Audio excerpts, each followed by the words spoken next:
นเทให้เซไปแต่ถ้าโดนใจ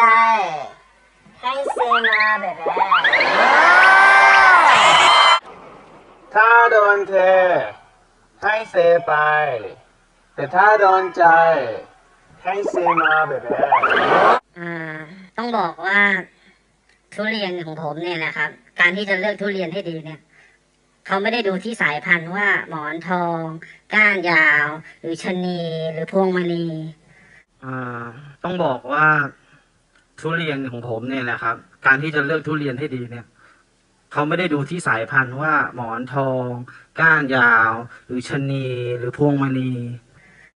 ตกลงเป็นหน้ากากทุเรียนหรือเปล่าตอบยากจริงเพราะว่าบางทีเวลาคนชอบมาถามผมอะไรอย่างเงี้ยผมก็บอกว่าผมลำไยครับลำไยอะไรเงี้ยลำไยเหรอลำไยมึงนี่แหละถามกูจะ